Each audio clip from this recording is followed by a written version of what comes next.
Well, here we go. We are live at Road America, round 10 of the Allports SuperCars NZ V8s. Tonight we are with our Div 1 Championship. It's an endurance race this evening. Very, very long race to be had. It's a big one for the guys. 39 laps of torture coming up. This will be the last you hear of me. Over to you, Shane. Thanks, Doug. And thanks, Sean, for giving us such a long bloody race. Exactly. My gosh. Not only does he feel like torturing himself and all the other drivers across Div 1 and Div 2, but I personally felt that he may have... No, I can't even finish that sentence. He hates us all, really, doesn't he? Yeah, I think he does. You might just need to hit live on your SDK there, Doug, because you've got the replay icon showing up in the top left corner there. There we go, back to live. There we go. I was wondering why that wasn't working, but it was just a matter of, it was just happened to be the button. So it did work. There we go. So it's all a bit of that, and it's not some of that. But that's the track. Shana, you talk about that. Yes, it's 6.41 kilometres. Takes them a couple of minutes to get around. Similar lap time and track length to Bathurst. 14 turns. And yeah, plenty of undulation. Some very long, drawn-out corners. Some low-speed tight corners. Some fast corners. So plenty of everything to mix it all up for the guys. It sure is, and it's quite a dynamic track, isn't it? It changes a lot where you feel you could be lulled into thinking you might be able to carry a bit more exit speed through certain corners, where in truth you actually have to slow down a ton more than what you would anticipate. What's some of your fun / challenging corners out there, Shane? The biggest challenge would be the carousels to turns 9 and 10. Big, long right-hander, counted as two corners, but it's really one continuous long curve. But you do sort of take an early apex initially at turn 9, then swing out a little bit through the mid-corner, and then tuck into a nice late apex to straighten up the exit of the corner as well. And very tricky to get that line and corner entry speed right, and you have to be so patient to just get the car all the way through there before you can finally drive out the other side. Yeah, it's quite hectic, isn't it? Just as we see the last of our guys round up their qualifying.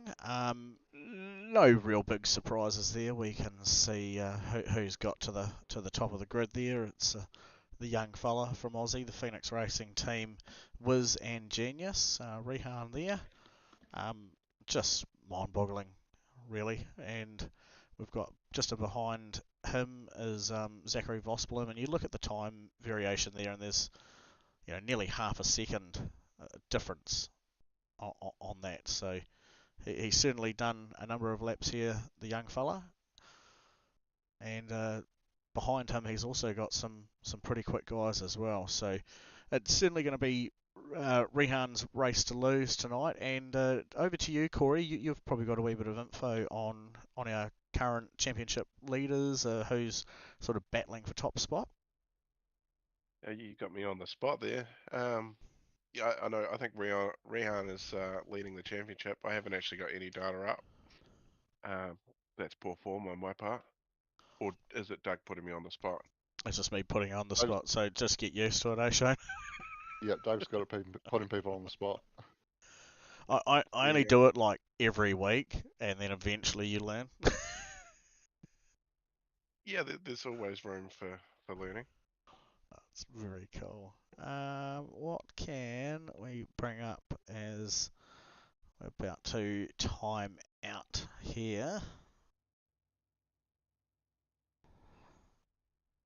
Bit of that. We could go with a bit of that, couldn't we, Shano? Yeah, starting grid there.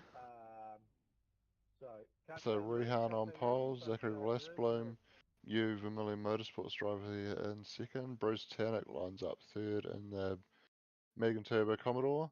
Hogan Shrimpton fourth. Eamon Young fifth. Sean McNamara sixth. Jason Cossey seventh.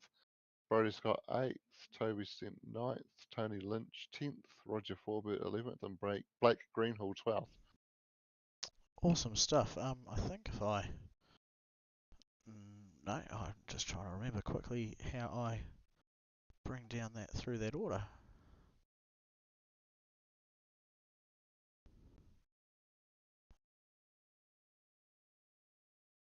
No, I apologise. I have had a brain fuzzy on how to make my way through the rest of the numbers there.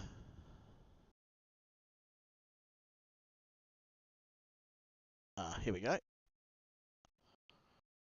Oh, look at that. I'm going to go on board with Blake at the back of the grid to start the race there, I reckon. Cool. We'll be able to bring that up shortly. We'll have our picture up. You can see a few more cars jumping onto the grid. So in P13 we have Peter Vanderberg with Ryan Cottrell ahead of him. Behind him, Daniel Heddershide, followed by Daniel Nolan, Stefan Adams, and then Brett O'Keefe possibly rounding up the end of the field. Ignore those ones that say Shane, Corey, and Doug, because obviously that's us up here in the broadcasting lounge. We must be getting close to having our timer come up there, looking like a couple of seconds. Let's have a look at what Blake can do from out the back here.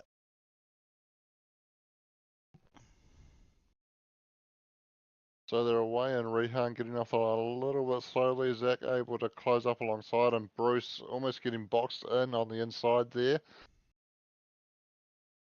As they pile on down towards turn one, Rehan's going to have the inside line and Bruce will be able to follow him in. Zachary looking to slot in just ahead of Hogan Shrimpton there.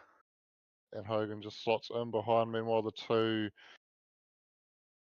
Digital Bogans cars going side by side and a little bit of action in the background at turn one. Yeah, Ryan Cottrell falling off the track there at the back, as we can see. So not over for him. He should be able to recover if he hasn't picked up too much damage. Coming down into turn 5 here, Shane.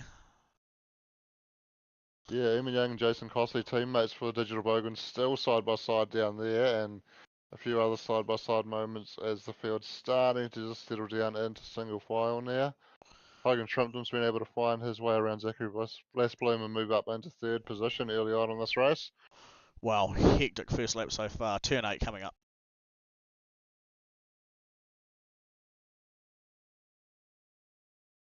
Couple of front locks going on into that corner there, and now they're into that tricky long right-hander that I talked about, the carousel.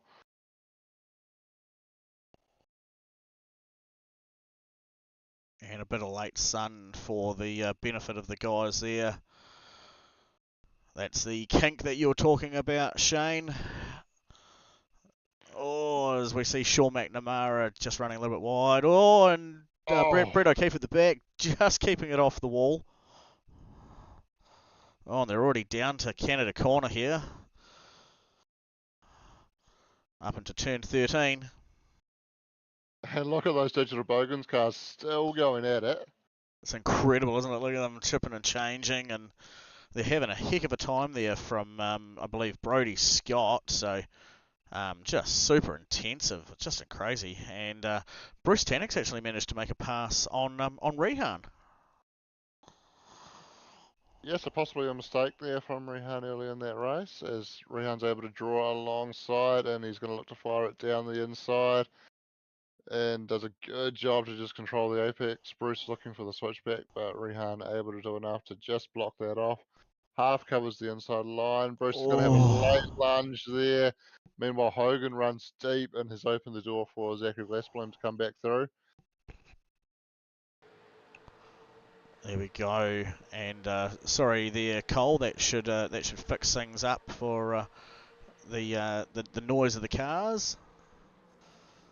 But what an intensive battle there going on, and I've put a message into the live chat as well, Shano, just so you're aware, because Corey's probably spotted it. Obviously, this week we've got oh crikey, sorry, we've got Racecrafts New Zealand back on board as a weekly sponsor, and I put into the live chat. I said, who wants a freebie tonight from our weekly sponsor? So if you remember correctly, we had some stuff from NoCo that was gifted to them as well. As Bruce challenging for the lead over Rehan yet again. Rehan just running wide, running out of room there on the outside. Able to hold on to P2 though, so an awesome battle going on for the lead of this race at the moment. Something we probably weren't quite expecting. Yeah, he's actually fallen down to P4 there. Just that run across the grass allowed Zachary Vloss-Bloom and Hogan Shrimpton to roll on by him as well. So young Charger will certainly now be on the charge, as he's already made a quick move there on Hogan Shrimpton to take back what is P3. Possibly a bit of an ambitious run from Bruce, just not allowing quite enough of that racing room on the outside. Maybe there was enough, and it was just that smallest amount of bump which has caused that inertia of the weight to carry on going wide. That'll be one for Rehan to address with race control after the race if he so wishes to do so. Go via our complaint system and hit up the decision maker for that, or I can only imagine he'll do what the young fella chooses to do, and that'll be come back strong, calm, collected, and reclaim that P1 spot. Yeah, he's still sitting there in P3, and apologies for getting the position wrong that he came out of that mistake in, as he does move back into P2 now. Similar colours on Zachary Vloss-Bloom's car there caught me out a little bit, and I thought that was Rehan coming through on the screen in P2, where he had actually dropped back a couple more spots, but yeah, we see Rehan able to charge back through very quickly after that little mistake, and is already looking to put a bit of pressure back on Bruce Tannock as Bruce locks up a little bit into turn 8 there. Oh, stuff. Rightio, so just give us a shout at home if the volume for the racing has come back through, or if it's not. If you want it a wee bit louder, let us know. We can have a tweak with it if you want to hear those grumbling V8s a little bit more, but just for some ear pleasure while we've got the onboard happening, I'll see what we can do. Oh, and Bruce has gone deep, and Rehan able to glide on through there. He sure did. Fast-paced action. You can see them just back out through the rear there. But here we go. A bit of an onboard look from young Rehan as we are rolling into lap 4 of this 39-lap race. Would you like to give the folks at home a quick rundown of how we're going? In terms of a hot lap? Yeah. Sure. So they've just come through turn 1 there. Up to 5th gear on the approach to turn 2. Quickly back down to 3rd gear for turn 2. Quite a high gear to use there, but it enables him to get that throttle down nice and cleanly without spinning up the wheels, and he drives down the back straight, probably thinking about looking after the rear tyres there as well with this long race and just one compulsory pit stop. Back down through the gears, 2nd gear as he comes down to turn 5, running it out over the ripple strip there on the right, catching the car as he just locks the rears a little bit over that crest under the bridge, and then pulling gears, ease it through that right hand kick there, short shift to 4, up to 5th gear, and then down into the left hander here, 2nd gear at turn 8, and then super patient all the way through here, hugging the apex all the way around, not letting it run out wide like you tend to in the GT3 cars, through the middle of the corner up to 5th gear, and then this is flat in a GT3 car but requires a little bit of brake to get the nose in nicely, and then back on the throttle up to 6th gear, fastest part of the track, hard braking, down to second gear, super tight corner at the end of that little straight, and then pulling gears again up to fourth, super tricky corner up over the crest here, try and balance the nose in there, and then back on the brakes, down to third gear, long right hander for the final corner, and try and get the best drive off that you can to get the run up and over the hill and across the line. Wow, awesome. That's fantastic stuff. So that's Rehan cutting out a very quick lap. That last lap was a 2:06.67. So about a full, a 2:06 flat as it's just come up now. So about half a second, if I remember correctly, about half a second away from what his top qualifying time was. So with a tank of gas, pretty fast. Yeah, that about sums it up. Cool bit of a battle here. Look at these 3 digital Bogan cars with a Macatap sandwich in the middle of it. Yeah, how is it that Sean always finds himself around that team?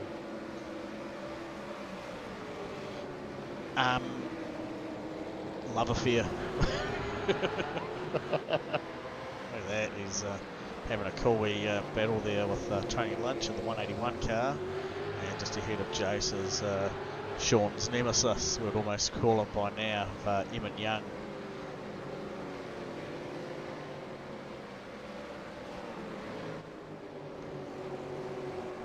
We'll have a nemesis. Wow, I think I think he's got a number of nemesis, doesn't he? yeah, nemesis. That's pretty. Yeah, I think that was the word I was looking for. Thank you. If that's not the correct plural form of nemesis, please correct me. Yeah. It sounds good enough to me, mate.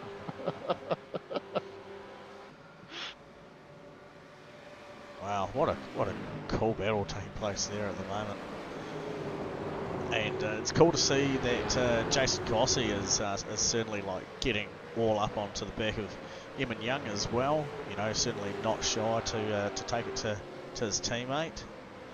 Tony Lynch just sitting back here, he's probably thinking, I've seen this song and dance before, and it usually ends up with someone else getting rubbed onto someone else, and then another person getting involved. So if I sit back here, I might be able to glide on by as Jason and Eamon just drag racing again down the back straight. Sean's thinking, what do I do? Where do I go? Can I make a move as well? A little bit of a look, see if it makes them think. Yeah, certainly no team orders here. Seeing these digital Bogan guys race it out hard, and that's the way I believe it always should be in sim racing. Obviously you never want to take your teammate out, but at the end of the day it's not like real racing where you got to send the car back to the garage to get the team to fix it up. So I think it's always good to see teammates going at it and just fighting hard with whoever you're evenly matched with on track. As Sean McNamara applies it down the inside of Damon Young there. Oh! And Sean goes around. He's managed to finish up pointed in the right direction, and he'll get it back on track, but he's lost a number of spots there in the process.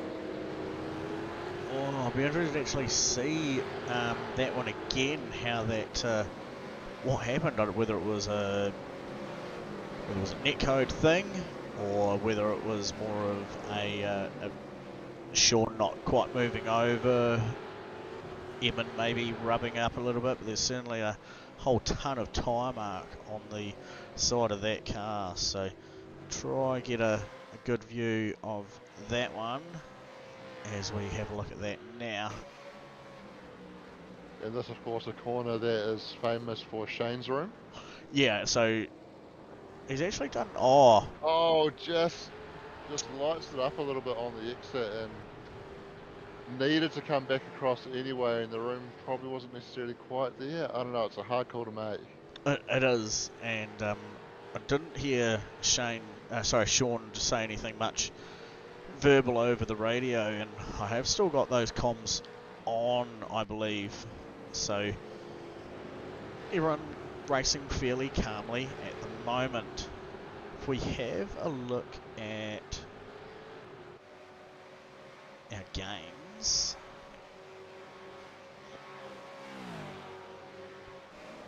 Yeah, so that tells a bit of a tale. Macca falling down 7 spots from the start of the race and from contact there just before. But having a look at the live chat, we've got Connor Nixon at home, and he's wanting to see how this battle's been forming, because Zachary Vlossbloom is teammates with Connor, so that's a cool bit of a thing. Down in our picture-in-picture, you can see Peter Vanderberg is now sporting the lightweight reduction model on his Mustang. He's opted for the no spoiler mod. I think that may have had a bit of a helping hand, though. Corey, you may have heard something in the background as to what happened there. Yeah, I just seen something briefly on the live screen there, and then I seen Peter went off track, so jumped on, and he's obviously had a tangle in some way, and maybe hit a fence and lost a boot, a spoiler. Bit low on aero, I reckon. Alright, well, I'll let you carry on watching our leaders, and I'll find us a replay of the off-track action.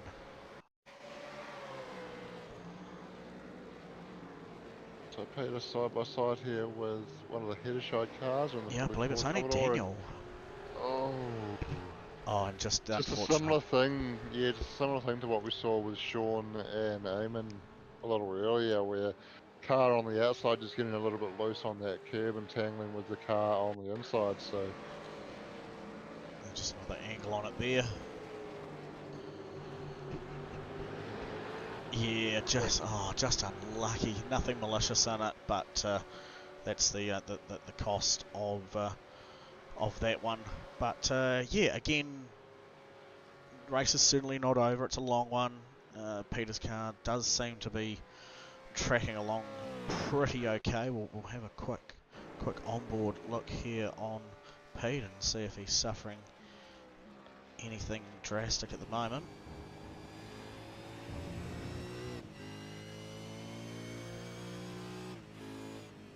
So looking over Pete's shoulder here, just trying to gauge whether there's any wheel alignment issues going on there. Looks like it might be tracking pretty straight at the moment.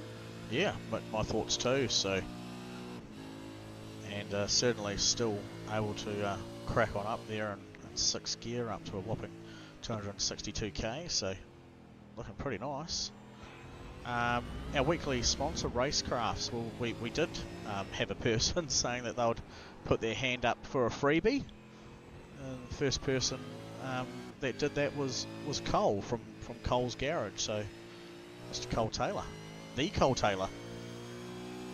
The Cole Taylor. Yeah.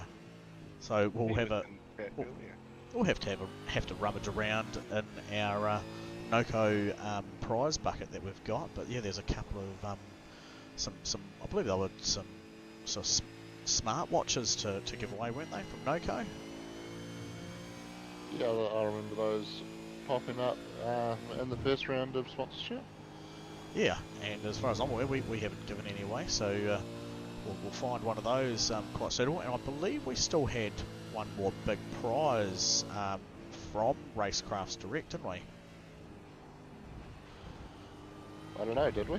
Well, pretty sure we had the three items from Racecraft, and I think it was 2 of each of the watches from Noco. I remember we gave this man here one of the LED light bar things, and then I'm pretty sure one of our GT3 boys on Thursday night picked up a was it the gaming mouse pad?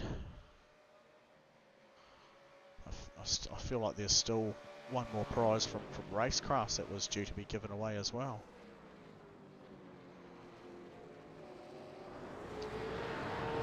Maybe while Leon's listening in from his wedding / rolled into honeymoon over in Thailand, he could quickly jump on the laptop and have a look at a spreadsheet for us.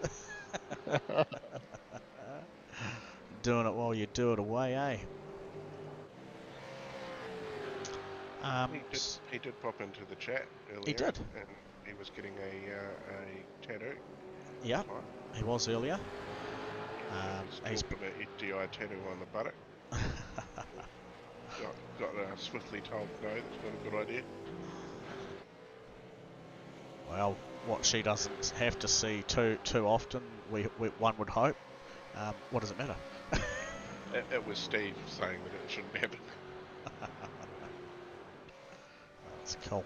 And Shano, I have just sent you a message as well.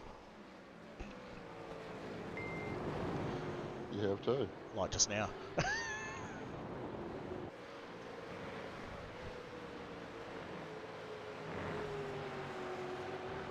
A nice wee battle going on up the front. It certainly is. Those two have not really buttoned off much from one another, have they? With Zachary Vosbloom currently leading over Rehan. Bruce has managed to move himself back into P3, which is nice to see, and it'll certainly be an eye-opening time for Rehan, knowing that he's at that point. Getting a bit of a challenge. Yeah. Yeah, there's really not much in the top sort of 6 cars, really. You know, pace-wise, they're all fairly close. Biggest move is so far in the field, BJ O'Keefe. He's up 7 positions. Oh, Mr. O'Keefe, here we go. There he is. So he's currently in between Dan Nolan just behind him and Tony Lynch in front of that one. What else we got happening here? So I'm not actually too sure whether it was Daniel Heddershide before. I might have called that one wrong because I just see this. I believe this guy here is running a similar livery. We may have got that one wrong. Brodie Scott here also in a fully floored entry too. So it's a name we haven't seen around for a while. Remember Brodie racing with the SuperCars NZ a few years back.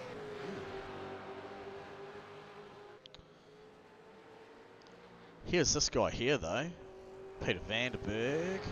He's currently sitting at the very rear of the field, and unfortunately a good 7 seconds away from Ryan Cottrell, who we saw go off the track in the first opening lap or two there.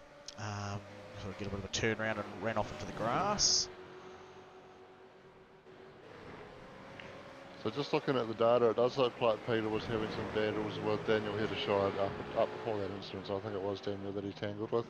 I see. Sean's now having a bit of a battle there with Brett himself. So Tony Lynch has fallen off down here. Looks like Tony might have gone off the track. That's opened up a bit of a battle here between those guys. So let's have a squiz with our SDI chopper cam at what happened to Tony Lynch.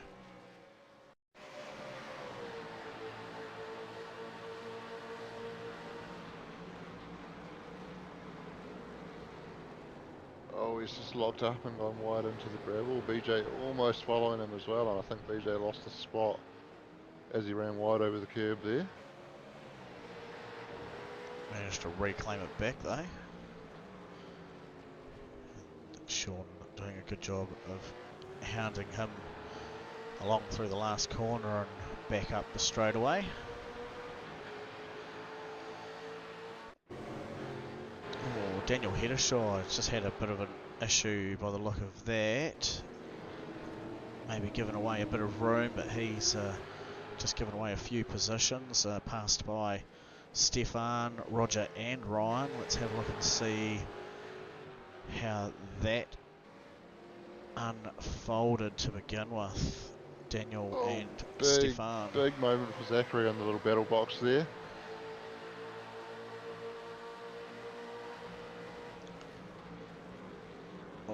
lock up there from Daniel Hedershide and runs real deep. Oh, and even Stefan managed to overrun a wee bit.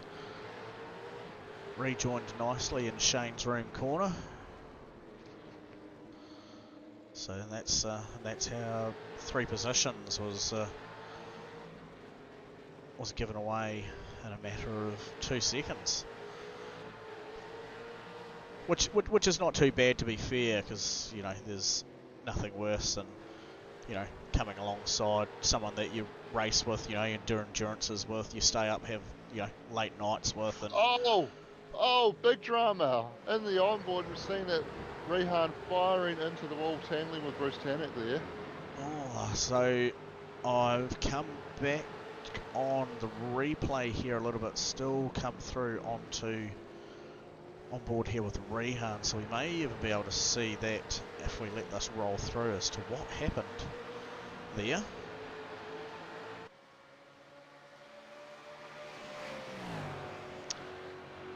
Bruce parked. Oh, big send. Oh no. Oh no. Alright, looks like maybe some gear failure or something, because that was certainly abrupt, and Bruce still hasn't moved from that spot on the grass there. We come back to our live view.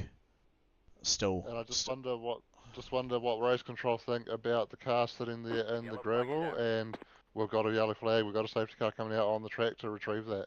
Oh wow. Okay, there we go. So big moment. Man, that was unfortunate. Let's have another squiz at that. As on the onboard SDI chopper cam, and you'll see the approach speed under the braking point. Just nothing. Oh. He's got brake lights on, so he's applied the brakes, but it just hasn't pulled up. Whether he's just completely missed his braking marker, and I don't know what's happened there.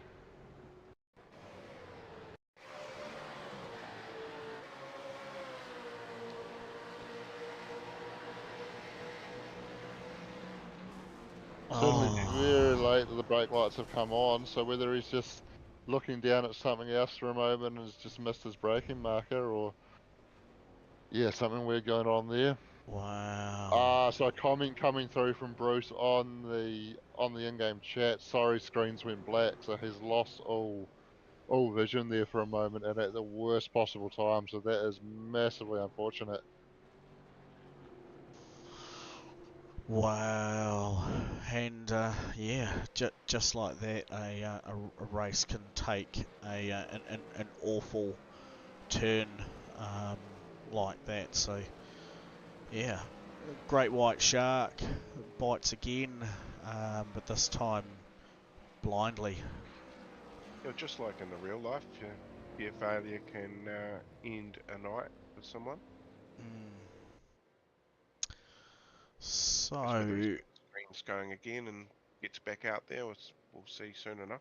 Yeah.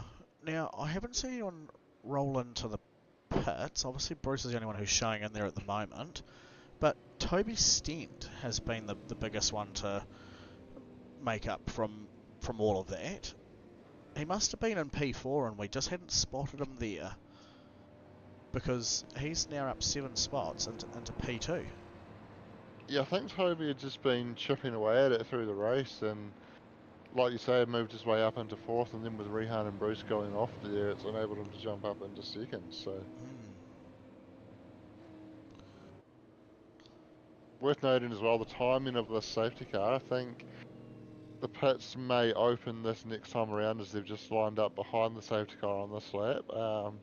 So it'll be interesting to see who takes the opportunity to get in. Still very early on in what was already going to be a long race. So you have to toss up whether you're confident about being able to get to the end from here. I think if you're up the front and you don't take the opportunity to pit, it's going to drop you a long way back later on in the race.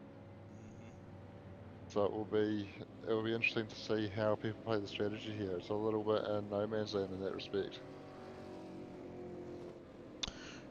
Yeah, 100%. You're certainly not wrong. It's certainly changed the overall strategy in the race's head. I wouldn't be surprised if you know, there's some people while they're trudging along here now behind the safety car, are very much so getting out the calculator, trying to work out how far have we done so far, what were the tyres feeling like, you know, through that period. Because when you still consider the fact that there's, you know, the better part of 25 laps of racing to go, like that's still a race in itself. Yeah, well, we've only just ticked over half an hour gone in the race. Time certain is an hour and a half. And we're expecting it to take somewhere in the region of 87 odd minutes, so it could stretch out to be a time certain race there, but that means still an hour to go in this race, so a long way to go yet. Goodness me, certainly a lot to take on. I'm happy where we are, to be frank.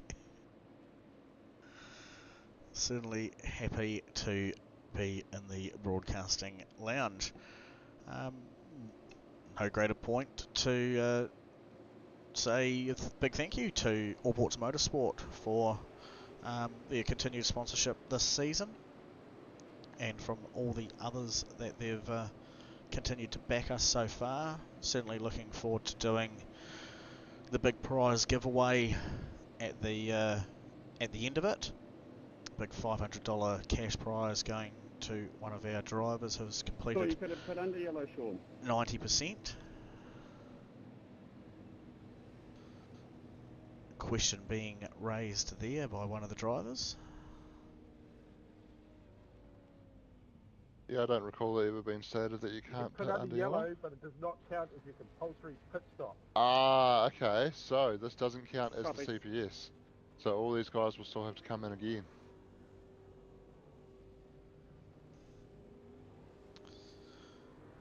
There we go. You're telling us that after the fact, mate? It's been the rule all season. There we go. So we will leave that with the. Oh goodness, sorry. We'll leave that with that as part of that. A few people probably not kept in fine tune of what's been taking place with race memos and instructions throughout the season. But as you've stated there, some race cars just gone off under yellow. Stefan Adams, yeah, I think it was Stefan had gone off. Must have, yeah, because he's just gone back round Daniel Heddershot there to put himself back into position, I believe. Yeah, so the iRacing rules do normally allow you to regain your position if you go off under yellow and lose spots. So yep. Lucky escape there for Stefan. Yeah, so interesting from a strategy point of view with the CPS not counting under yellow. A few people weren't quite aware of that, but it has been the rule all season, as Sean confirmed over the radio, and obviously Sean very well knew that and was one of the drivers that did come in and take service. And I think it's not necessarily a bad strategy. I think knowing that you can bunch back up under yellow, getting in and getting some fresh tyres and some more fuel in the car is probably not a bad option here. Obviously you're going to have to make up some track position, but you're going to have much fresher tyres than the guys ahead of you for the next few laps, and then you can look to make a late stop and have fresh tyres on to the end as well.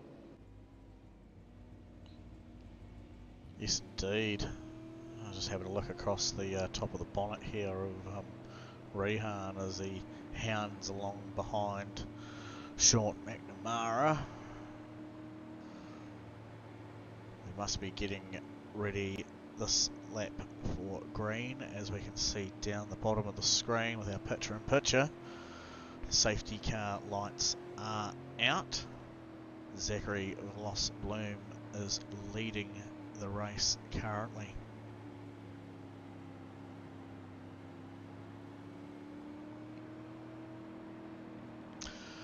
Yes, Tell me this as an opinion. We're about to go green. You know that you know now that the CPS didn't stand. If you thought it did, but it might not have. Would you be aiming to pit now? get away from the chaos of the restart? Take your CPS now? Oh, yeah, that's possibly not a bad idea. The question is, technically we're still under yellow, so if you come in while the yellow flag's still out, does that still not count as your CPS? True. Okay, so then play it safe and now wait for a completion of one lap and then come in, maybe. Potentially. As cars start to get up to a bit of temperature and start getting a wee bit gamey, start trying a few things.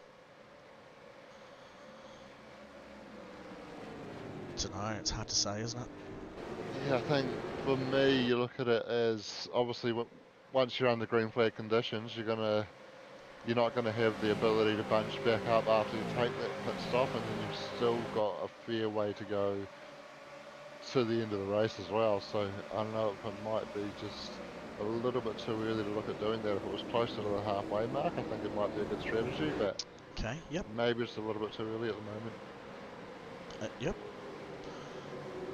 It's all these things that we discuss, you know, are options of what these drivers could do, could take, that could have, you know, monumental benefits come towards the end of the race, potentially avoiding some certain catastrophic events, clear air racing and sink back into your routine.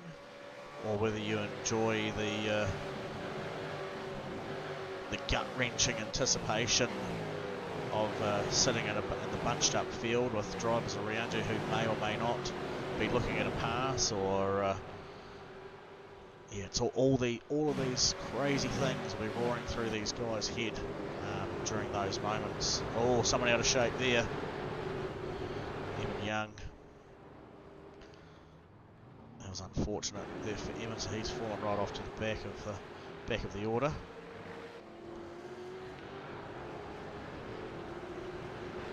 But Zachary still leading, and Toby Stent following him.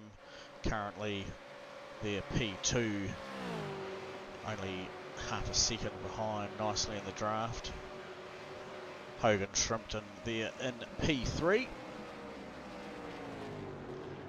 Awesome Mobile 1 livery Commodore there. I'll certainly not shy away from having that thing on the screen for a moment.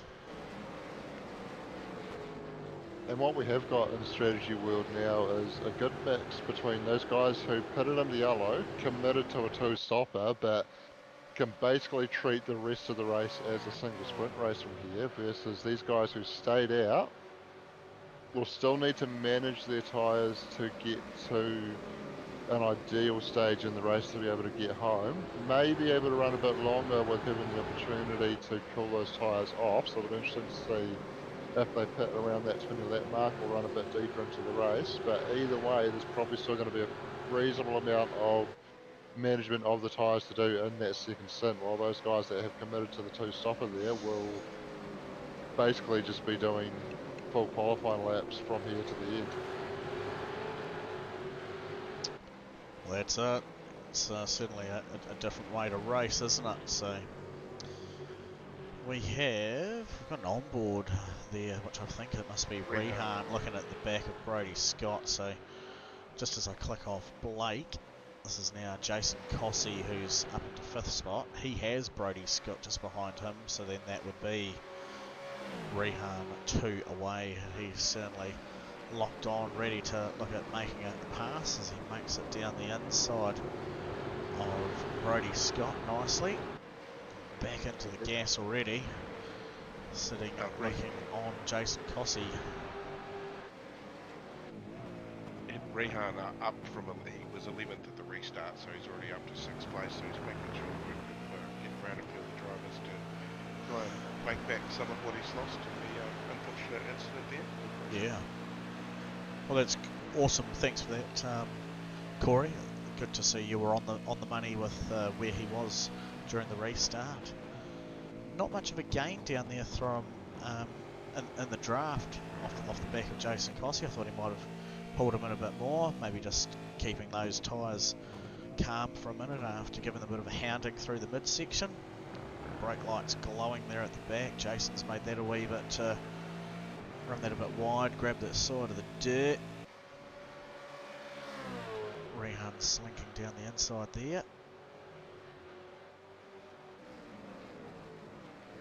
And Rehan able to get the job done, and now we'll set his sights on Blake Greenhall on the property edge Mustang.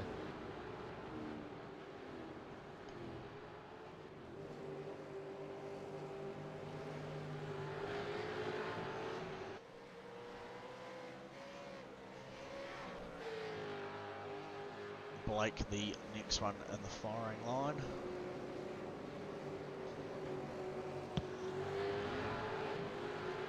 Ooh. While that's happening, Dan Nolan here in the pit, been here for quite a while. He's up to 52, 53 seconds.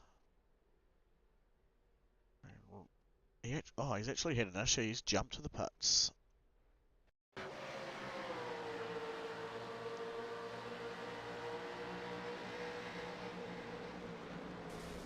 Oh, motor. Oh, yeah, telltale puffs of smoke out the back of the car there. Tells us that he's popped the motor on the downshift there, unfortunately.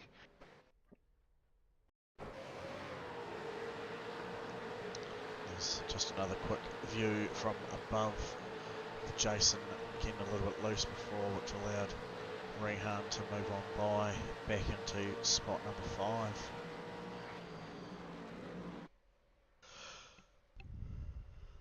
Unfortunate end to Dan's evening there. And Rehan just lining up Blake Greenhall in the background there, and I believe he was able to get the job done down at turn 1. And he does emerge down towards turn 2 in now 4th position already, so absolutely storming drive from Rehan off the back of that restart, and I commented that those who pitted would be looking at doing basically qualifying laps to the end of the race, and that looks to be the sort of pace that Rehan's putting down at the moment.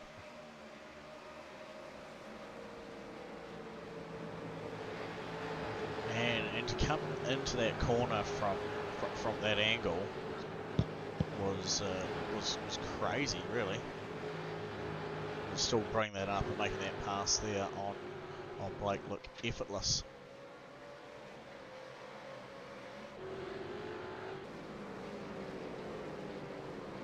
So Macca has found Tony Lynch back out there. Sean only down 3 spots from where he started, currently in P9. He's the second car from that group that pitted under the safety cars. Rehan obviously being the first one, and he's up into spot 4. Sean there in spot number 9. Brett O'Keefe doing pretty well for himself, just sitting in behind Sean. So yeah, it does still beg in the question. We are now, we must be just over a third of the way through the race.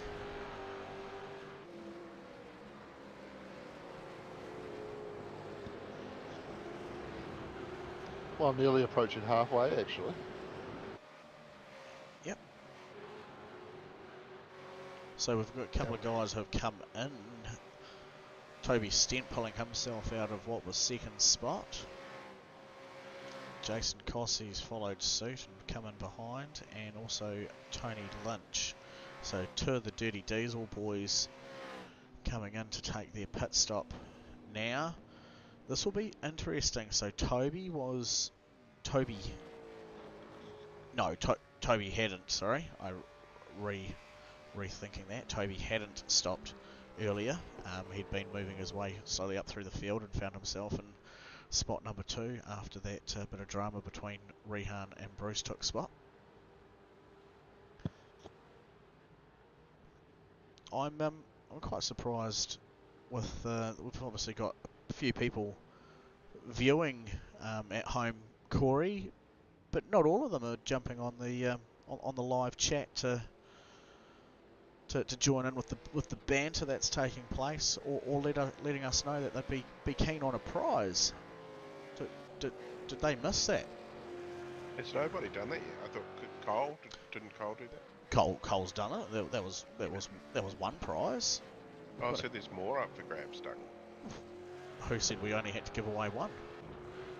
Oh, wow, very quiet in the chat apart from the banter between themselves. Mm. So what are they got to do? They got to shout out somebody and get an awesome prize. Well, yeah, Cole shouted out himself. There you go. So obviously, just the peeps at home, obviously just make sure, you know, if you've subbed to the channel, you'll obviously have a login, and just click on that chat bar down at the bottom and just say, hey, yeah, Gnarly bear. I like prizes, quote unquote. I like prizes. You may win yourself a prize. There you May. go. Who wants the prize? Prize. Surprise. I would love a surprise.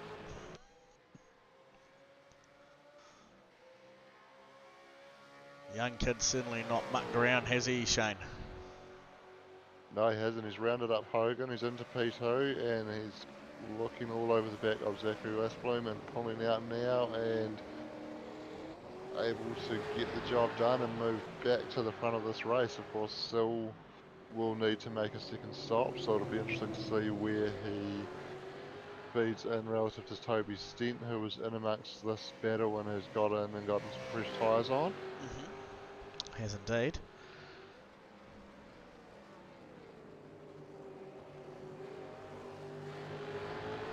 I'm quite happy to continue watching the top three for a while. Hey, Shane. Yeah, it's definitely going to be an interesting battle to see how that pans out with the different strategies at the moment. I mean, who doesn't love Holden Fest? I actually hadn't even picked that up. Oh, It's even more reason yuck! to watch it. I saw Blake in the background for a second. Ugh. And if we're expecting Brody to be in amongst these guys, and that's going to be 4 holders at the top. Yeah. So we've actually got 3 Holdens and 3 Fords.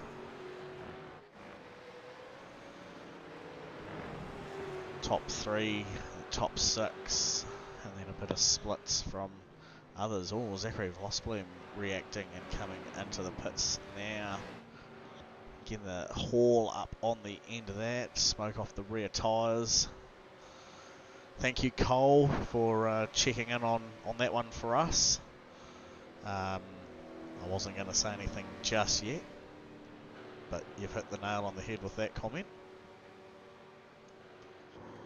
I've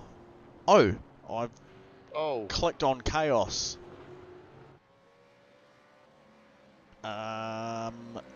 Okie dokie. Brett O'Keefe off track. And that's not going to catch anything if I do that. Oh. Sean McNamara putting the nose in there and Brett turning down, so I'm sure that one will be sent to race control post-race.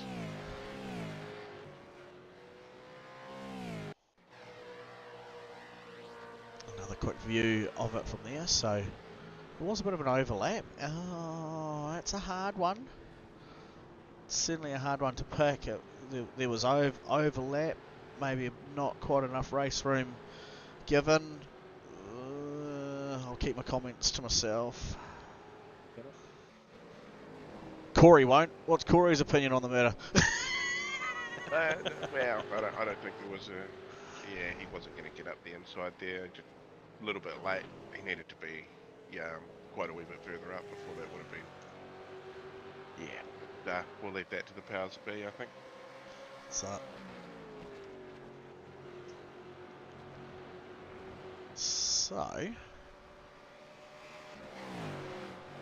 who? It's hard to tell now who's on the money for stops versus the ones that had only had the one stop before, so I'm going to have to wait until I see a few of those others taking their next pit stop for it to count, sort of before I can realise. Obviously we know Rehan and Sean did. I can only assume Roger did. Stefan, So everybody from Peter up pitted under the safety car. Everybody behind Peter has pitted since the safety car. Okay. So currently Toby is the first of the guys who have taken the compulsory pit stop. So this is Brett now coming in for his CPS. That's correct. And actually, to correct what I just said, everybody from Peter up either pitted under the safety car or hasn't pitted at all yet, because there are still a couple that haven't taken any pit stops in this race as yet. Cool, Hogan yeah, so... Trim and Blake Greenhill currently running P2 and P3 are in that boat. So they haven't, those guys haven't stopped, and Hogan's only a second and a touch behind Rehan. So if you were in Hogan's position, you got a bit of a 3-second gap back to Blake. Probably going to be able to do enough to claw back at Rehan. Come through and grab a pit stop now, maybe? Yeah, those tyres are certainly going to be getting reasonably old now. I wonder if he's just trying to take advantage of having had the ability to cool the tyres down under safety car and just stretch this stint out a little bit longer, just so that the next stint is able to be a bit shorter and a bit easier on him. But yeah, certainly they'll be pretty keen to get these tyres off sooner rather than later, while Rehan will have the ability to push on for a bit longer, having pitted under safety car and got those fresh tyres on lap 13, as Hogan does dive for the bits. It was like I messaged him, eh? Blake carrying on though. He's a man on a mission. A one-man Mustang mission.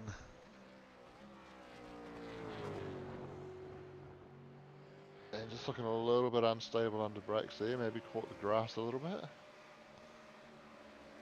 So Hogan only now just getting up to his pit bay. So it's certainly it's quite and he's overshot as well, he had to back up. Oh, he did too. It allowed just a touch of time. But it's certainly a very long run to the pit bay there, isn't it? Yeah, it's a very long time that you spend on the pit limiter here, which probably, without the safety car, would have made a green flag 2-stop run probably very hard to make work with the amount of time that you spend rolling down the pit lane. But with that yellow flag coming out when it did, I think made it much more of a possibility to work in the second stop there. So has really brought in a couple of different strategy plays for us to watch play out here. Okay. So Hogan has come out and he's straight into battle there with Jason Cossey. And if you look where Hogan is, look who should be just in front of him in a second once this order corrects itself. And you might have seen on Corey's little box down in the bottom right there that Rehan just had a little bit of a moment down at Canada Corner just before, so... Yeah, nothing, no data on it, but a wobble for sure. Corey's little box.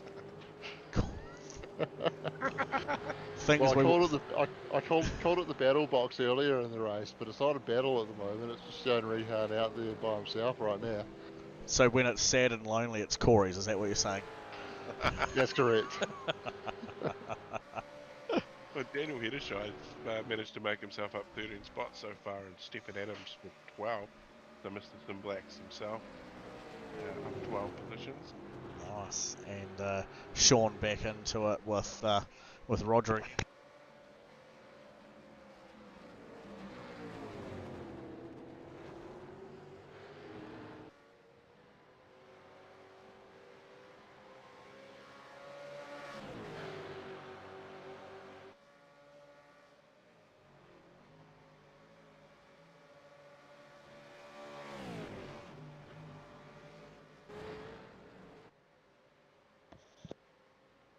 Comms gone quiet for me.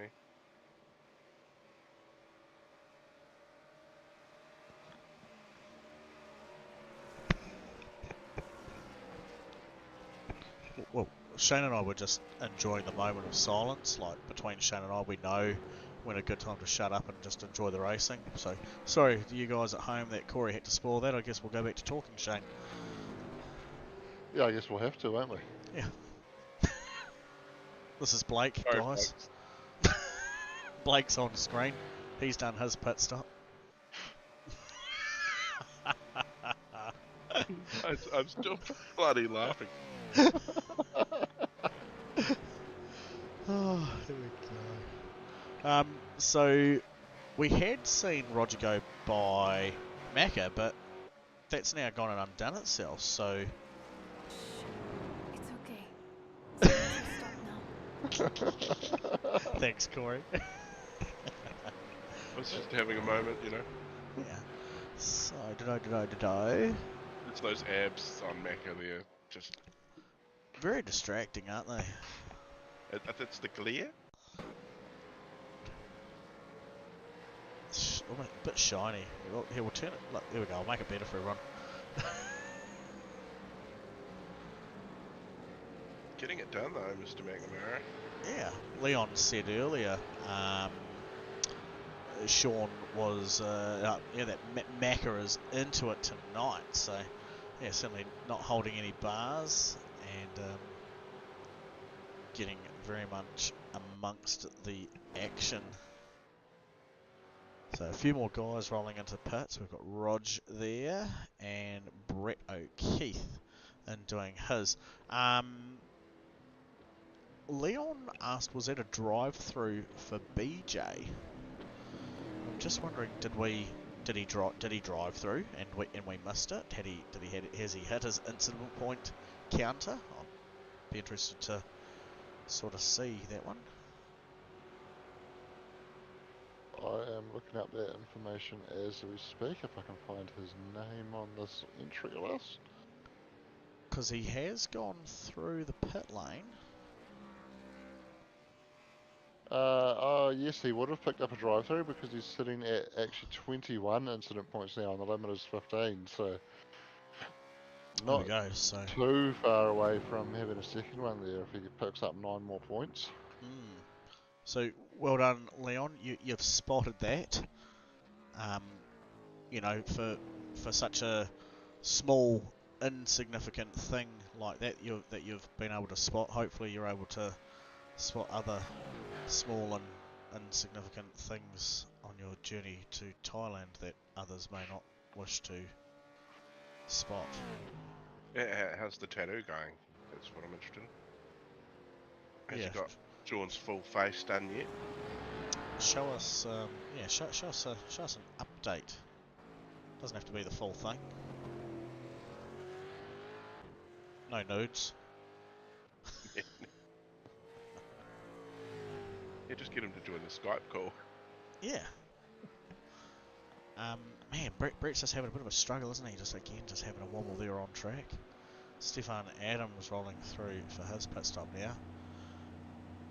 And this is just, it grinds along, doesn't it? 70 kilometres an hour. Do.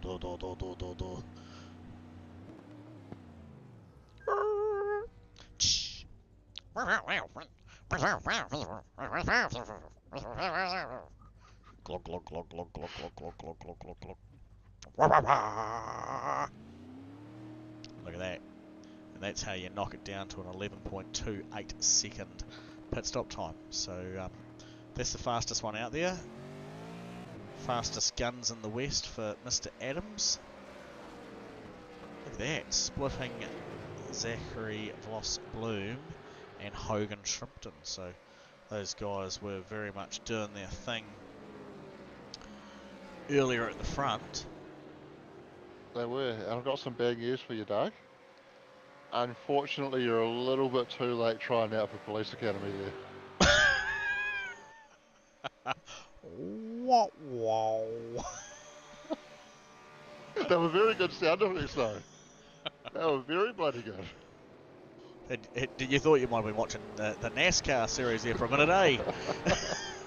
I'm just because they get the sound effects. I don't know why we can't.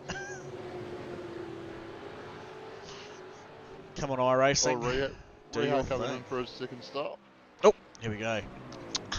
I'll have a quick drink and wet my lips.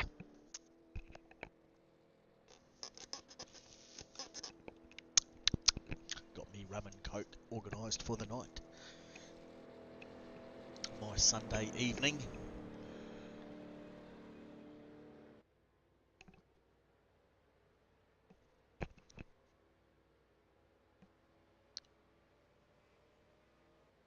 Yeah, Dan, we saw that, mate. You certainly did cook the engine on the downshift. Wow, wow. Wow, wow, wow. Glug, glug, glug, glug, glug.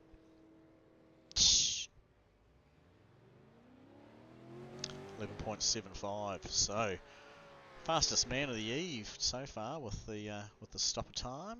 Oh gosh, where is he? Stefan Adams, 11.28 seconds.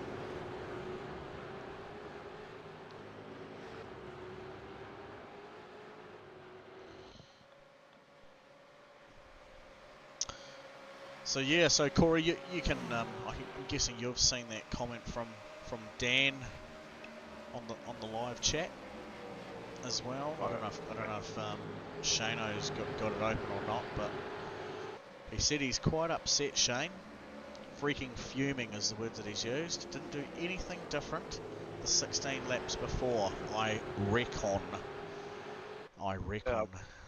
There's a simple explanation for it, and it's reliability. I believe. Look at the car he's driving. Not the most reliable. Oh, sorry folks, car I'll in the just world. mute him. Stand by.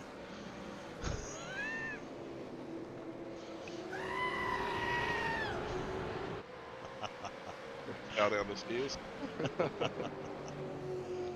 No, but yeah, it is a funny one, isn't it? Well, sorry, not funny, haha, funny that we've seen quite a bit of this in the past.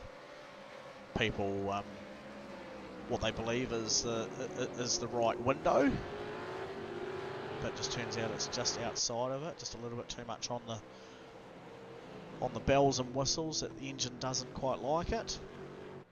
Maybe you didn't pay your bill to the engine man, and he left the 5-cent piece washer sitting there on top of the valve. Don't really know, Dan. It's a hard one. Maybe do more practice. What it probably was Sean asked a favour of his cousin Kenny over in Australia, and You mean this guy here? For Yeah. who for some weird reason is running in P1 at the moment. exactly. I feel He's like got to call in favours of his distant Australian relatives, doesn't he? do you know what we should do? For anybody that doesn't get that reference, obviously Kenny McNamara, KRE Race Engines, builds all the Chevy engines for V8 Supercars. Not, I don't believe, actually related to Sean McNamara, but for No. tonight we'll Well, pretend he is. I mean, Kenny certainly wouldn't want to. Oh no! Oh, Who was that? Is it? Oh, is it Brucey? Brucey's back out lapping, so he's managed to get up and running. He wants the points. He must be a few laps down though. I think he got back out fairly quickly once the safety car came out, so he might have just rejoined the tail just a lap down, or actually maybe even showing on the lead lap, just took the tail end of the field there. He is on the possibly the lead lap. It says he is 2.86 kilometres behind, whereas Dan Nolan is plus 10 laps. And out. He's certainly showing white on my screen. Oh no, so he has a lap down versus Sean. But once everybody's completed their pit stops, he's not a lap down on Rehan, so that will put him back on the lead lap. Okay. Well, there we go. So, just ahead of Bruce is Ryan Cottrell, but not in sequence. Jason Cossey, who is just ahead of Bruce, has come through and out of pit lane there. But yeah, Dan, we feel for you, mate. It certainly sucks when that kind of thing happens. We've seen all too much of that take place in the past. But, again, I think it is another important reason to why remember we are here in the broadcasting lounge. It's easier to talk about it than do it. You do it very well, so keep doing the good thing. Stick at it for next time. Rehan just busting out the fastest lap of the race with a 2:05.4. Qualifying time. He's chasing down McNamara. I think that was faster than his pole time, wasn't it? Oh no, sorry, no, his not pole by time much. was at 4.6. Yeah, just close, very close though. So that would indicate that his tyres are feeling good and his fuel load's probably getting down a wee bit. So maybe we'll see him come in very soon.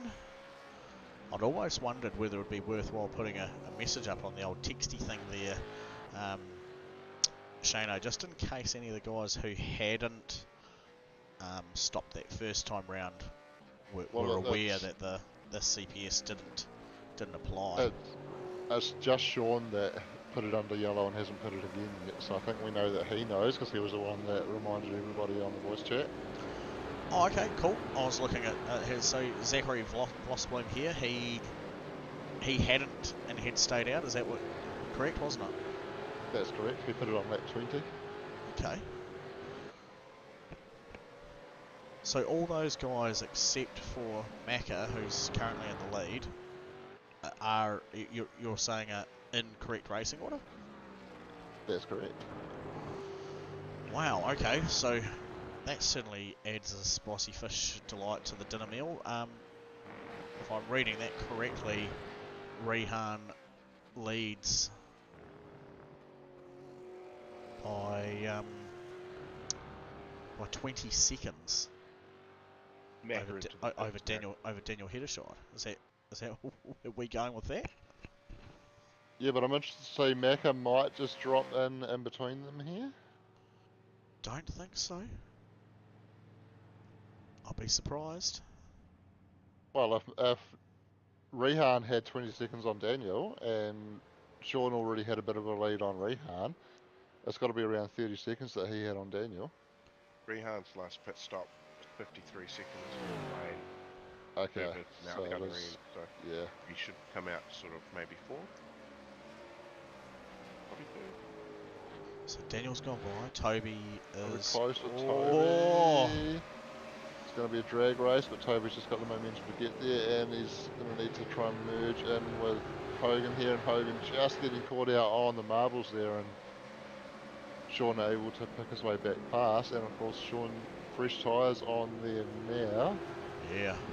And if we look at Toby ahead of him, he's had those tyres on since lap 18, so significant difference on the life of those tyres, over 10 laps difference, so Sean should be able to round up Tony fairly quickly and has done so.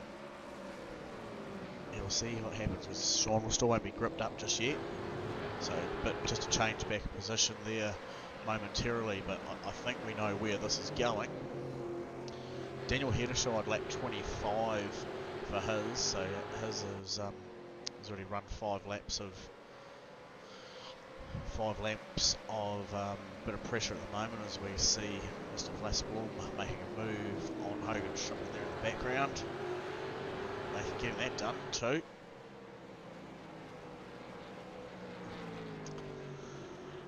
I feel like I said something and it was like I was picking on Daniel, but I can't remember what it was. So I apologise if it seemed that way. I'm certainly not going to throw any shade against one of my Christchurch locals. Gosh, just ignore me and just listen to Shane instead. That's what everyone else seems to do. Still has my feelings. Anyway, I'll get over it and go back to making random car noises to myself later on.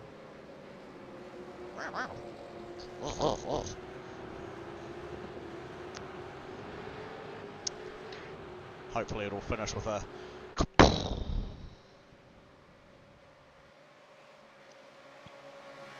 Sean on the drag race. Toby You gonna moved do to that the for pit defensive line. He's going to make him go the long way around. Sean looking for the switchback here. Back attack.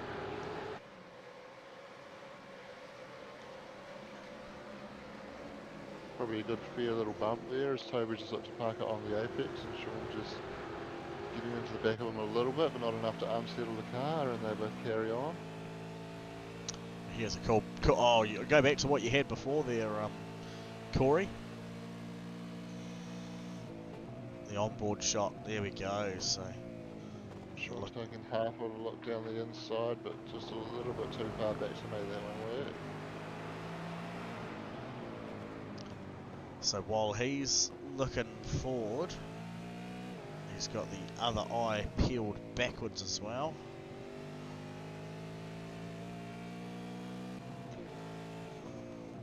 Zachary. Yeah, he'll be getting a little bit frustrated, just stuck in behind Toby. Oh, at the there we go, moment, there's as the Toby move. makes that mistake and Sean's able to get by.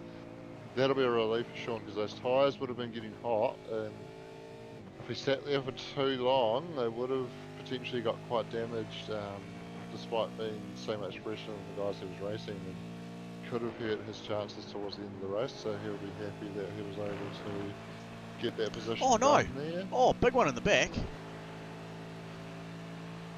Oh, I was just about to jump back and have a look at the move, Zachary on Toby, because then I've seen Zachary go off track, following on from that, and that was alongside Toby Stemp, both of them on the grass. So there's Toby in the green and blue car, and he just keeps just enough of a nose around the edge of Zachary's car, and has made a nice run. And then these two coming up into this corner together. Look at the moment here. Oh, and how lucky was Hogan that Toby was good enough to hold on to that for. Whew. Yeah, in a tricky spot to get two cars through side by side there. We saw Bruce up the inside of Rehan early on in the race, and Rehan getting forced off into the grass, and a similar thing there between those guys. Indeed. These two still hashing it out.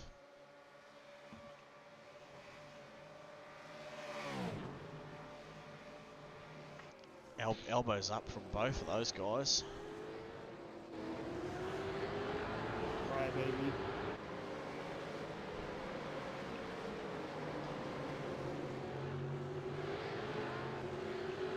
Yeah, hard racing, eh?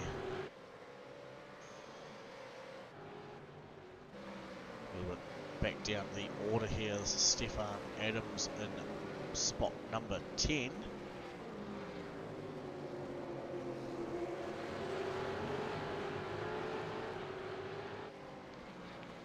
He's got himself tied up a wee bit with Ryan Cottrell and Blake Greenhall. So Bruce Tannock having some fun out there, circulating around. He's sitting down there in spot 17, but he's currently on the back of Blake Greenhall, who's in spot number 11. So hopefully not going to put himself into a position where he's being a nuisance, and just to enjoy the laps of the race as it comes to. Be a miracle for what would be 18 other cars to fall off in front of you for him to be able to get back round to the front. Probably certainly not one to think about getting too involved with guys who are racing there for a top 10 finish between Ryan, Stefan and Blake.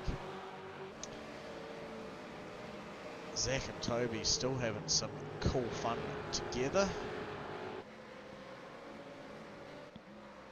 Stefan.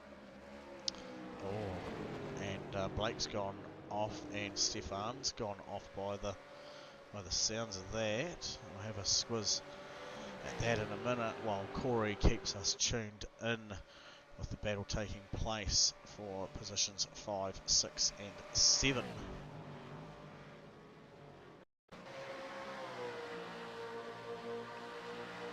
The Blake closing up in the draft. Pulls My bad, out. mate. You go for it.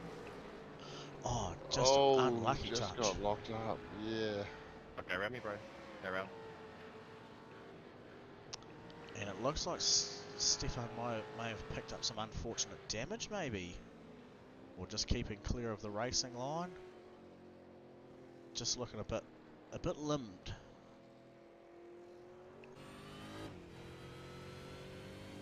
Maybe he felt like he was just in the wrong a wee bit and he's trying to redress that position. We heard a bit of comment before from Stefan to say to Blake to go by, so looks like it might have been around this moment here, Blake coming by in the screenshot there.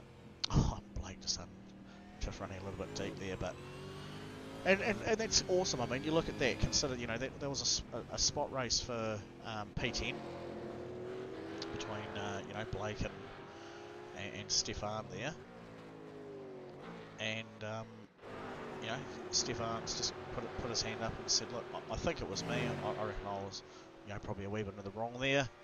And he's redressed it. This is, you know, in our top division of racing, and we're still, you know, that clean racing motto that the Div 2 guys were so strongly holding on to, or still do today, has been filtering up with these guys progressing up into the Div 1 championship. It's awesome to see.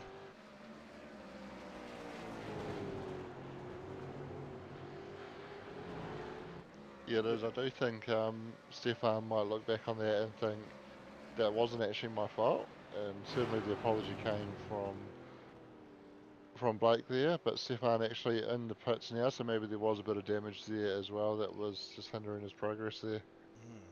Either that or taking penalty points and may have a drive through, I'm not too sure. Yes, he does have a drive through against his name, as too does Bruce Tannock.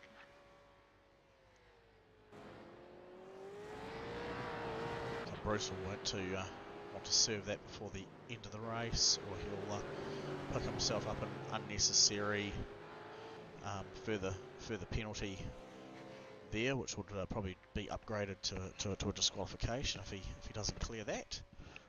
Stefan's sitting there for a wee whiles now, looking at 28 seconds. Don't think he was speeding on the way in. Hopefully he's going to come back out and finish on doing his tang, because 34 laps out of a 39 lap race event, certainly be a shame to pull the pin on it now. You always either come in to fix some damage as well as having the penalty, because with the drive through he wouldn't obviously stop in his box, so that won't clear at this stage if he's taken service, but he obviously stopped. There he goes, just now. Gone. Unlucky. So Corey's found the hotness for us, as I've got Rehan there absolutely smashing the field, 28 seconds ahead. That battle for P5. Zachary Voss-Bloom, Eamon Young, Toby Stent, Roger Forbert, all there, very much involved. Can't let this go by without bringing it up as well.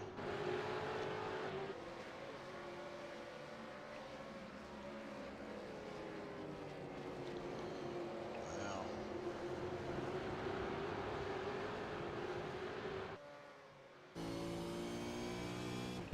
Roger's view of the chaos there that could unfold at any moment ahead of him.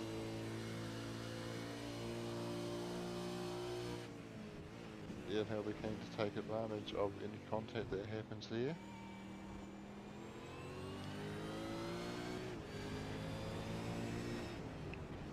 Toby putting a nice switchback on there as Zachary defended the inside line. Toby went to the outside and managed to get the switchback, but Toby able to hold on the outside of turn 6 and get the inside for turn 7.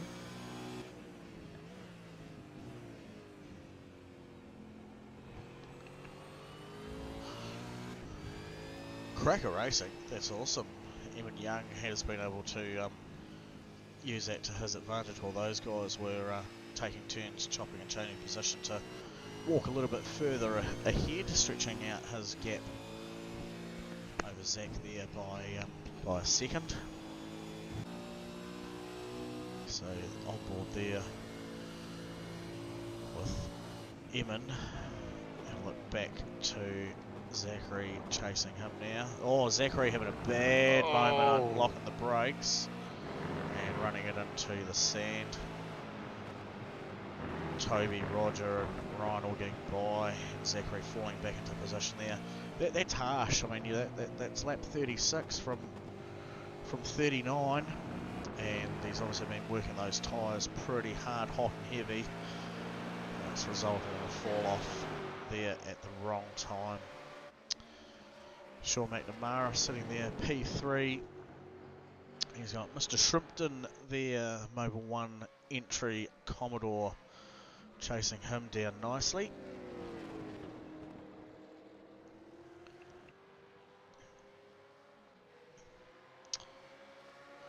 Corey, would you like to have a look at the live chat for us?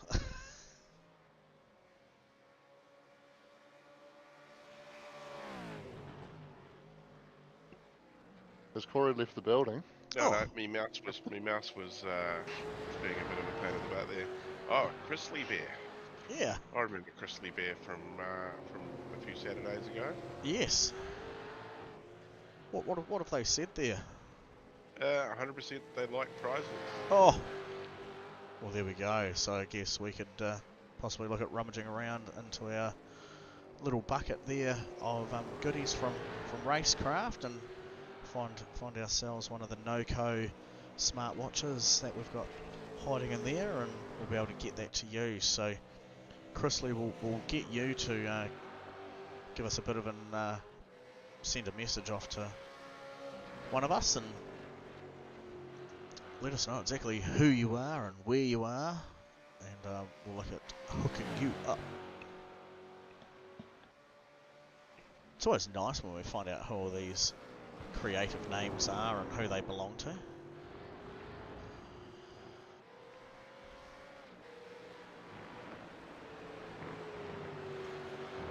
They're starting to get down to the dying stages of this race now. A couple of laps to go at the end of this one.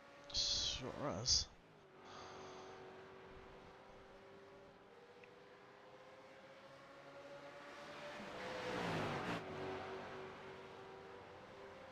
Still doing a bit of a thing back here.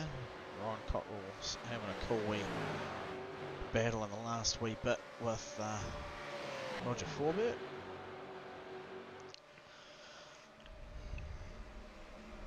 Ryan just showing the nose there down to turn 1, slightly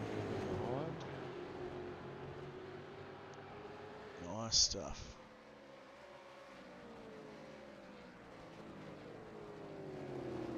It's close. It's close. Whoa. Very close.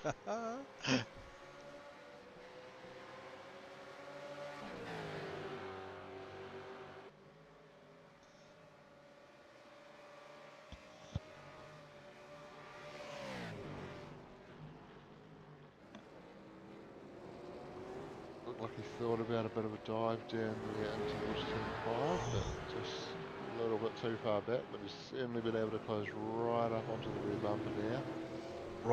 Roger's feeling it though. I mean, look at how defensive of the line he's taking now, covering off Ryan's very decisive moves there. Ryan able to hold a lot more speed going through those corners than what Roger is able to. Certainly look. Meanwhile, Zachary's looking to get involved in this as well. He is indeed. Zachary has brought himself back into the building.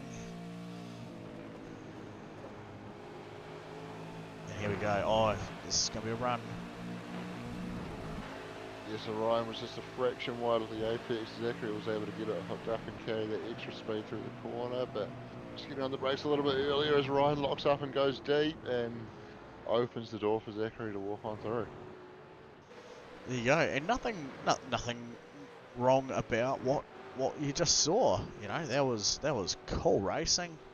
Zachary holding himself there, showing that he was, you know, just sitting a little bit wider and then prepared to pull back into the natural driving line. Ryan just getting tricked into watching that mirror a little bit too long rather than the braking markers that would have been flying on by, and as we both know, Shane, that corner can catch you out at a very horrible time like that. We are grateful there is a wee bit of sand there at the bottom, but it's a corner that very much, once by the time you get to the sand, turns back on itself. So if you've got it wrong, it's going to involve a long time turning yourself back around to get back onto the track. And it's still a corner that flows away quite nicely, then back up the hill. Doesn't often reflect the entire angle of runoff down there. So by the time we've done a 7-point turn in the sand and get back pointed the right way, now the guys have already hooked third and then fourth gear and are zooming back up the hill to the last couple of corners. Yeah, that's a very tricky braking zone as well, because it does kink left just before or just around where you want to be getting on the brakes in these cars. So you're trying to load up the front axle under brakes while you've already got one side of the car loaded up as you bring it through that kink, and just very difficult to get the peak braking performance on right at the start of that braking zone. Oh, we're watching the same man. That was funny, Waiting for Corey. the white flag. I was hoping Yeah, I I'd see know. it I was get wondering if he was going to bring it out as well. I saw the white flag come up, but not so much there. But yeah, it's this man here. He's done a thing. 34 seconds ahead of P2. White flag ahead of him. Yeah, we saw him caught up in that incident with Bruce when Bruce had that gear failure, and since then he took the chance to get in under yellow and get that fast repair and get some fresh tyres on and switch to a two-stopper, and he's just been able to put those Oh, very fast laps in. There's a bit of action there between Sean McNamara and Hogan Shrimpton. Sean they- just able to hold on to that podium position at the moment. yeah, so this is just a quick look though. Just Hogan had actually managed to draft on by coming down into the final corner. Mac has held defensive and just had a wee lock, and then just glided across when he didn't quite have the room to do so. Hogan still being able to hold on to that, right?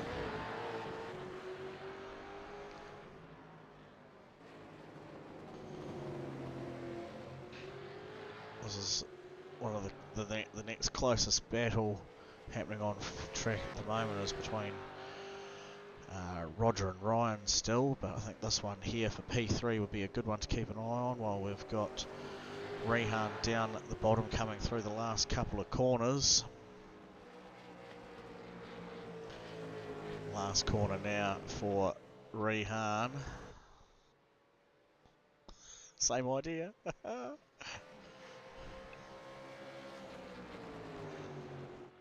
He's not even going to bother, is he?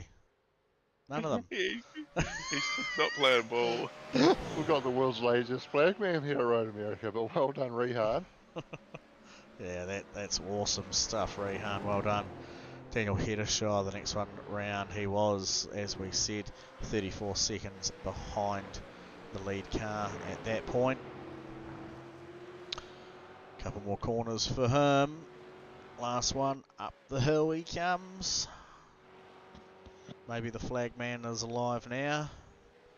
Daniel's doing his best to try and wake him up. Sean's just bailed to the pits on the last lap. What's that all about? Drive through, can guarantee. Well, he's silly to come in and try and serve that now, because it's not going to clear, and he's still going to pay a time penalty after he crosses the line.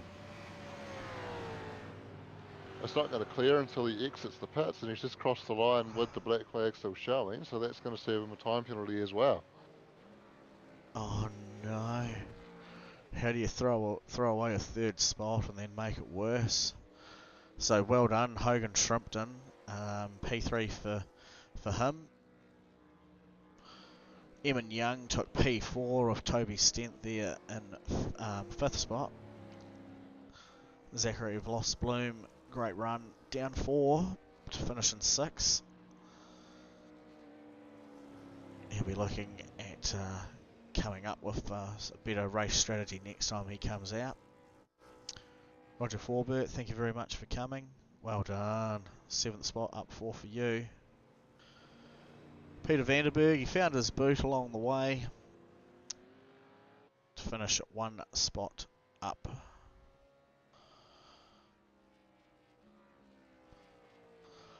There into P12. Tony Lynch doing it, making the P13. Jason Cossey coming across the line. P14. A few others have already finished, and that's it. So there he is, the man. Oh, sorry, can we call him the man? The man, the myth, the legend, the boy wonder. You call him whatever you want to, Doug.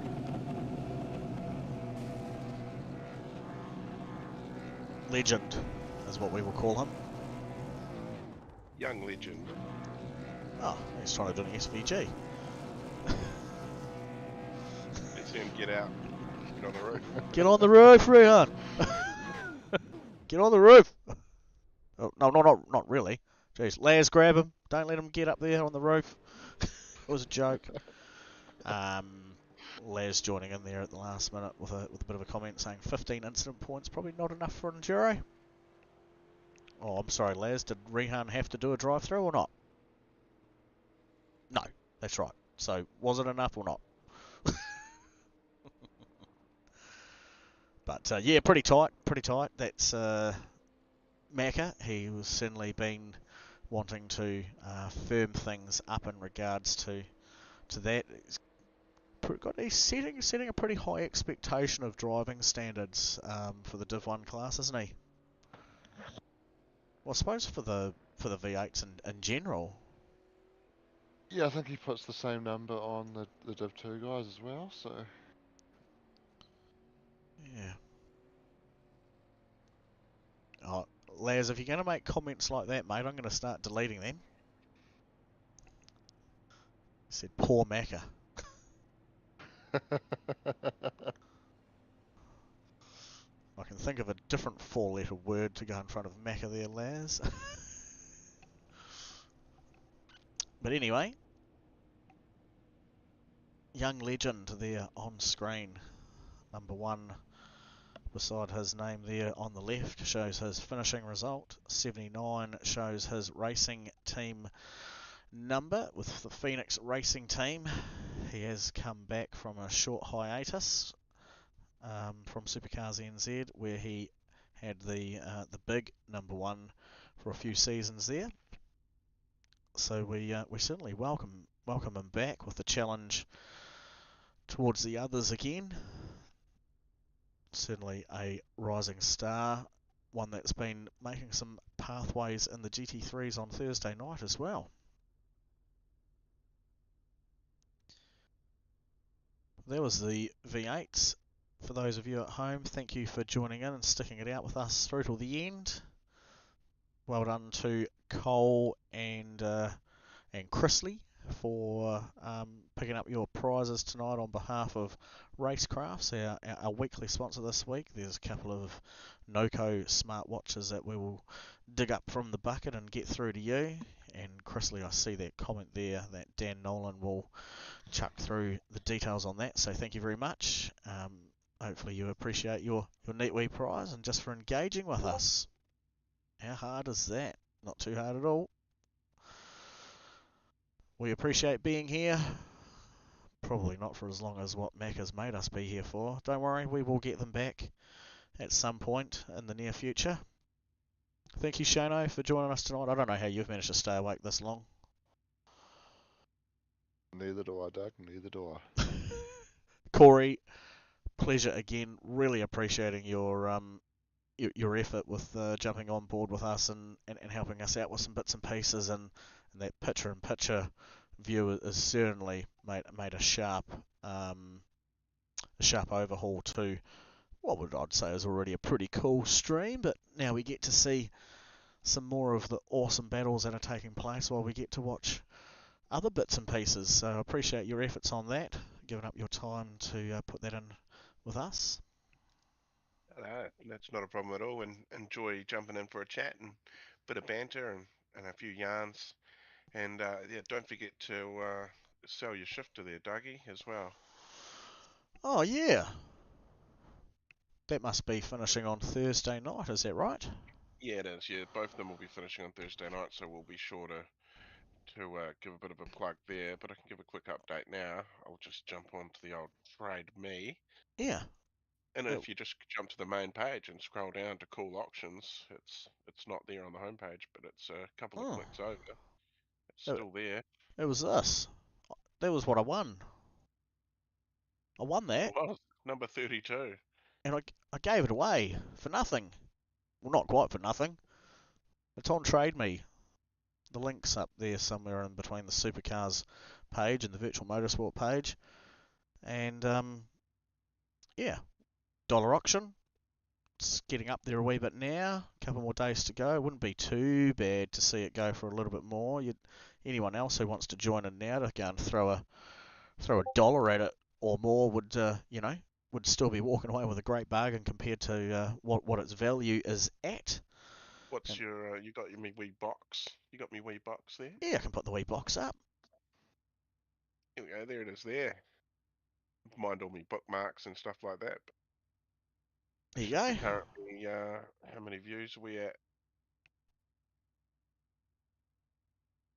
7,384 views. So that's pretty cool, and the other Oh, one's here as well. So there we go. So the shift is sitting at $1,000, so it's still $400 under what its total value is. So someone's getting a wicked bargain for that. But like I said, there's still the opportunity for someone to come in there and go and throw a last week dollar on it. It's still got 21 day, 22 hours, and 20 minutes. So that would indicate that it's going to finish up just in time for the live stream kicking off with the GT3. Shane, how about that?